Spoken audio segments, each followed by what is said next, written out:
Assalamualaikum warahmatullahi wabarakatuh. Perkenalkan, nama saya Nur Fitriani. Saya dari Prodi Ilmu Komunikasi semester 1. Di sini saya akan menjelaskan apa saja pasal-pasal yang berhubungan dengan kelima sila dari Pancasila. Berdasarkan hasil amandemen dan pengelompokan keseluruhan batang tubuh Undang-Undang Dasar Negara Republik Indonesia tahun 1945. Berikut disampaikan beberapa contoh penjabaran Pancasila ke dalam batang tubuh melalui pasal-pasal Undang-Undang Dasar Negara Republik Indonesia tahun 1945. Sistem pemerintahan negara dan kelembagaan negara. Pasal 1 ayat 3, negara Indonesia adalah negara hukum. Negara hukum yang dimaksud adalah negara yang menegakkan supremasi hukum untuk menegakkan keadilan dan kebenaran dan tidak ada kekuasaan yang tidak dipertanggungjawabkan. Pasal 3 ayat 1, MPR berwenang mengubah dan menetapkan Undang-Undang Dasar. Pasal 3 ayat 2, MPR melantik Presiden dan Wakil Presiden. Pasal 3 ayat 3, MPR hanya dapat memberhentikan Presiden dan atau Wakil Presiden dalam masa jabatannya menurut Undang-Undang Dasar. Hubungan antara negara dan penduduknya yang meliputi warga negara, agama, pertahanan negara, pendidikan, dan kesejahteraan sosial.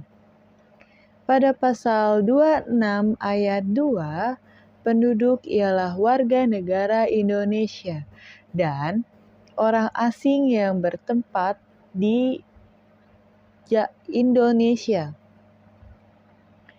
Pasal 27 ayat 3, setiap warga negara berhak dan wajib ikut serta dalam upaya pembelaan negara.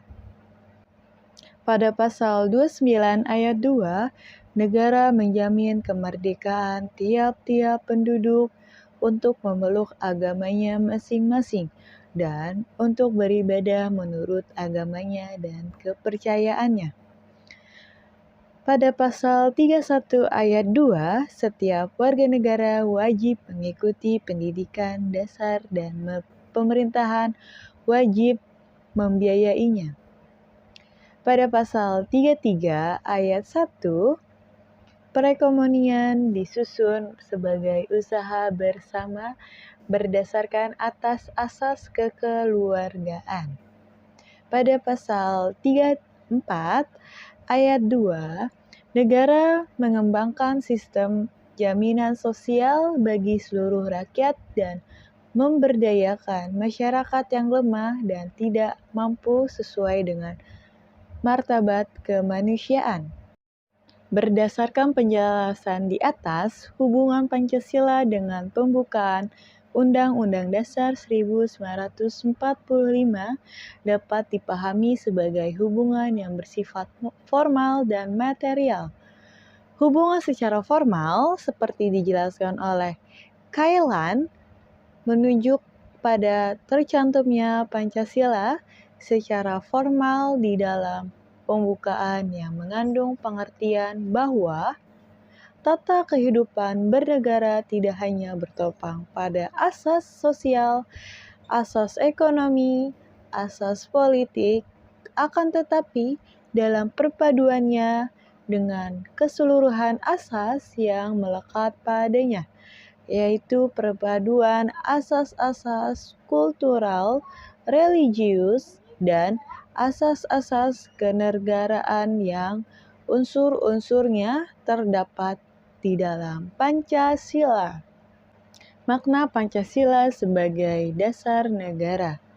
Apa saja makna Pancasila? Pancasila sebagai dasar negara tentu harus dipahami karena Pancasila merupakan salah satu elemen paling penting dalam negara kita. Pancasila adalah suatu ideologi yang dipegang erat bangsa Indonesia. Istilah Pancasila diperkenalkan oleh sosok Bung Karno pada saat sidang BPU PKI pertama. Pancasila kemudian menjadi sebuah landasan berdirinya negara Indonesia. Isi dari Pancasila yang merupakan ideologi bangsa Indonesia ialah yang pertama, ketuhanan yang Maha Esa. Yang kedua, kemanusiaan yang adil dan beradab. Yang ketiga, persatuan Indonesia. Yang keempat, kerakyatan yang dipimpin oleh hikmat kebijaksanaan dalam permusyawaratan perwakilan. 5. Keadilan sosial bagi seluruh rakyat Indonesia.